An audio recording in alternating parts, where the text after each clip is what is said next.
Bueno, vamos a empezar entonces con bases genéticas del cáncer.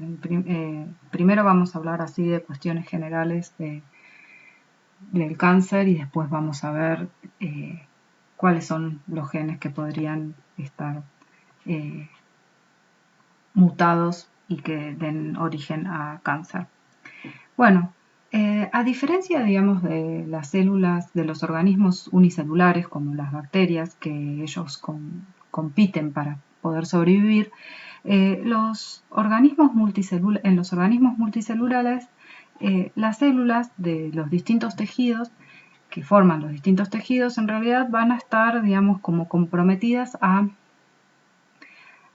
mantener y sostener una armonía en base a una cooperación, ¿sí? En realidad, los organismos multicelulares, lo único que, digamos, el principal objetivo es proteger de mutaciones a las células germinales, mientras que las células somáticas, bueno, pueden sufrir algún tipo de mutaciones. Hay mecanismos que van a cuidar fuertemente de que esos errores que surjan, por ejemplo, esas mutaciones que surjan en el DNA se corrijan, pero bueno, digamos, se pueden tolerar ciertos errores, ¿sí?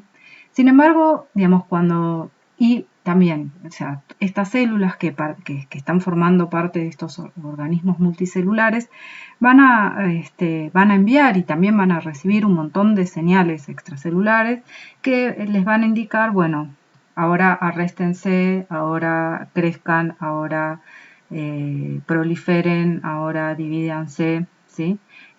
Todo, digamos, en pos de mantener cierta armonía y cierto funcionamiento del organismo en pos del bienestar de ese organismo.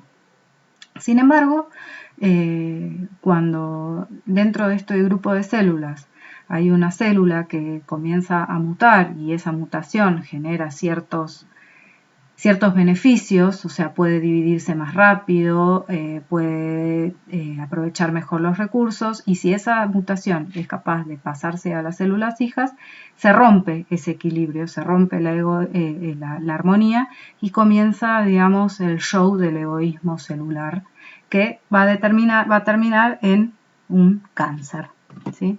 O sea, el cáncer es una enfermedad en la cual un clon mutante individual de células empieza a prosperar a expensas de sus vecinos. Al final, a medida que el clon crece, evoluciona y se propaga, puede destruir a la sociedad entera de células. No sé por qué esto me parece tan actual, ¿no? Bueno, y tan llevable a otras zonas, a otras ciencias, a otras áreas. En fin, vamos con el cáncer. Bueno, hay dos propiedades que definen a una célula cancerosa o una célula tumoral. La primera es que estas células se reproducen a pesar de las restricciones normales, o sea, van a crecer en masa y van a proliferar, ¿sí? A pesar de que en muchos casos hay mecanismos que cuidan de que eso no suceda, en general estas células van a poder evitar esos controles. Y la segunda característica es que pueden invadir y colonizar territorios reservados para otras células. Estas dos características son las que van a definir un tumor. Los tumores pueden ser benignos cuando estas células solo crecen y no invaden a otros tejidos, o puede ser un tumor maligno. En este caso, sí, la célula va a crecer y va a ser capaz de poder digamos, viajar por el torrente sanguíneo, esparcirse e invadir otras zonas, ¿sí? Esta capacidad de invadir distintos tejidos es lo que se conoce como metástasis, ¿sí? Es cuando se forman nuevos focos en distintas partes del organismo. Los tumores malignos se pueden clasificar de acuerdo al tipo de célula y tejido en donde se originan. Por ejemplo, los carcinomas surgen de células epiteliales, que son los más comunes, el 80% de los casos son carcinomas. Y esto por ahí también tiene que ver con que las células epiteliales son las que más se dividen en el adulto, ¿sí? No así otros tipos de células. Bueno, otros tipos de tumores malignos son los sarcomas, que van a surgir del tejido conectivo o de células musculares. Y después tenemos a las leucemias y los linfomas, que son, digamos, se derivan de células de la sangre. En este gráfico se muestra la incidencia de cáncer en Estados Unidos en el año 2012. Digamos, creo que hay más de 1 millón de personas diagnosticadas de cáncer y se muestran acá en verde los casos nuevos y en esta celestito las muertes por año. Los 5 principales los 5 tipos de cánceres más mortales son los que derivan de los órganos digestivos, como los cánceres de intestino, los cánceres de pulmón, cáncer de mama, cáncer de útero y también el cáncer del aparato urinario, ¿sí? Todos estos son cánceres que se originan en células epiteliales. O sea que la muerte por cáncer provoca una gran cantidad de muertes en todo el mundo, ¿no? Acá se ven solo los Estados Unidos, pero bueno, hay muchos países que tienen un alto porcentaje de muertes dadas por cáncer. Bueno, la propiedad fundamental de las células cancerosas o tumorales es que poseen mutaciones en el DNA que son capaces de ser pasadas a su progenie. Es decir, como les decía antes, ¿no? Esas mutaciones que van surgiendo tienen que ser capaces de poder propagarse, porque si no. Pero sin embargo hay otros factores que van a ayudar al desarrollo del cáncer, como por ejemplo cambios epigenéticos, es decir, cambios en la estructura de la cromatina, que estos cambios sí también se heredan, ¿sí? O también factores como carcinógenos químicos, ¿no? Tabaco o exposición a algunas otras sustancias que induzcan cáncer, no sé, glifosato se me ocurre en este momento. Y también otro tipo de agentes como por ejemplo la radiación. Los rayos X y los rayos UV también son agentes que favorecen el desarrollo de mutaciones y por lo tanto del desarrollo del cáncer. O sea que el desarrollo del cáncer, digamos, está causado por una acumulación progresiva de un set de mutaciones que surgen al azar en una célula y, digamos, esto tiene que quedar claro, no es una mutación, porque imagínense que todos nosotros debemos tener alguna mutación en alguna célula, porque, bueno, primero porque son pocos los errores que comete, por ejemplo, la DNA Pol, pero los comete y, bueno, digamos, alguna mutación puede haber, alguna mutación que encima por ahí no tiene mucho efecto. O sea que no es el cáncer no se origina por un solo tipo de mutación, pues eso lo tenemos todos, sino que surge en una célula que tiene una acumulación de distintas mutaciones que van a favorecer este crecimiento desmedido y también en muchos casos van a favorecer que esa célula pueda invadir otros tejidos. Y también en este gráfico lo que se muestra es la incidencia, digamos, del cáncer, creo que este era cáncer intestinal, con la edad. Fíjense que, digamos, la incidencia de contraer cáncer aumenta con la edad. Y esto también tiene que ver con, digamos, eso, ¿no? Con que para que se desarrolle el cáncer hay como un desarrollo tumoral que no se ve, pero que tiene que estar para que como que evolucionan. Esas células cancerosas van evolucionando hasta que llega un punto en donde, bueno, ya encuentran que la cantidad de mutaciones necesarias como para tener ese crecimiento desmedido. Todos estos años, por ahí, fíjense que en este caso, digamos, empieza a aumentar a los 60 años y a los 80 encuentra el pico, ¿sí? Pero seguramente que en estos años el desarrollo tumoral ya había empezado. Lo que pasa es que es asintomático, uno no lo puede no lo puede detectar. Entonces, la progresión tumoral va a involucrar rondas sucesivas de cambios al azar, que son heredables, seguidos por una selección natural. Hay evidencias que muestran que el cáncer surge como un proceso en el cual una población inicial de células un poquito anormales, descendientes de un ancestro común, por ejemplo acá en este esquema, fíjense, una célula un poquito, tiene una mutación accidental, ¿sí? Evoluciona, o sea, prolifera, ¿sí? Y, digamos, al proliferar se le van, digamos, generando otras mutaciones que son heredables y al azar, pero en la misma célula. Y esta misma célula que ya estaba mutada acá, acumuló otra mutación al azar en otra zona del DNA. Se vuelve a dividir y va a dar origen, y fíjense, en acá está esquematizado como esta misma célula ya acumula 3 mutaciones. Estas 3 mutaciones, digamos, con estas 3 mutaciones ya la célula va a estar apta para sobrevivir y proliferar más. Entonces se empieza a dividir, prolifera más y ahí sí ya forma como el tumor, ¿no? Entonces el cáncer surge como un proceso en el cual una población inicial de células un poquito anormales, descendientes de un ancestro anormal, evoluciona de mal en peor a través de sucesivos ciclos de cambios heredables al azar, seguidos por selección natural. La célula mejor apta va a sobrevivir y proliferar más. Y en cada etapa de progresión hay algunas células que adquieren mutaciones adicionales o cambios epigenéticos que le van a brindar una ventaja selectiva sobre sus vecinas, haciéndolas mejores para sobrevivir a ese ambiente. Entonces, digamos, con esto se quiere esquematizar que, digamos, que eso, ¿no? Que el cáncer surge de sus rondas sucesivas de cambios al azar que se van heredando. Y que eso va de alguna manera seleccionando alguna célula en particular para que pueda sobrevivir y proliferar más. Y eso, cuando sucede eso, esa célula ya se descontrola y ahí sí, ya, digamos, si es una célula maligna, es capaz de invadir otros tejidos y, o sea, de poder circular por el torrente sanguíneo e invadir otros tejidos.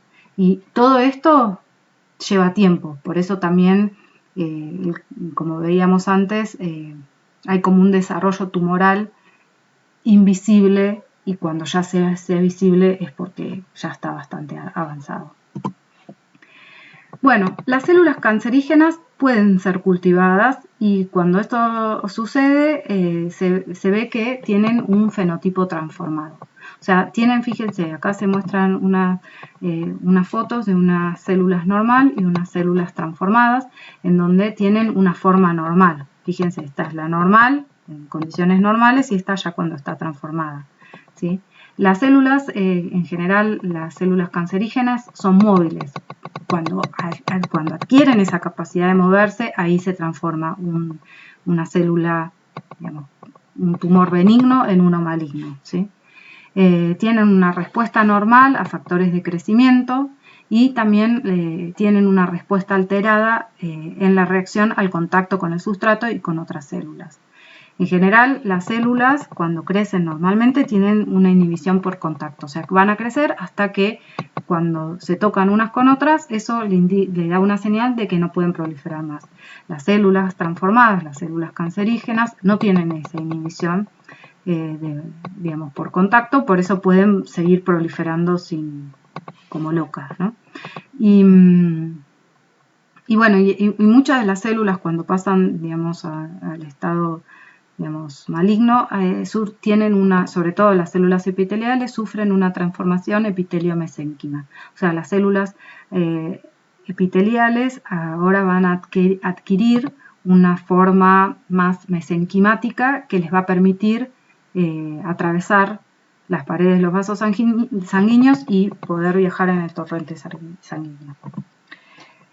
También las células tumorales tienen un alto metabolismo y un alto consumo de glucosa.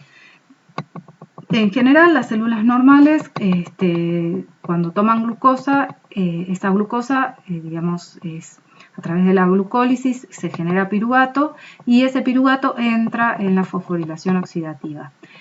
para generar, digamos, ATP, y como producto secundario se libera dióxido de carbono. Y se genera lactato, pero digamos, no se usa tanto. En las células tumorales lo que se ve es que las células tumorales consumen muchísima glucosa. Toda la glucosa que toman, digamos, esa glucosa es incluida, digamos, las células hacen glicólisis, generan piruvato, pero todo ese piruvato, en vez de entrar a la fosforilación oxidativa y generar ATP, en realidad es convertido a lactato.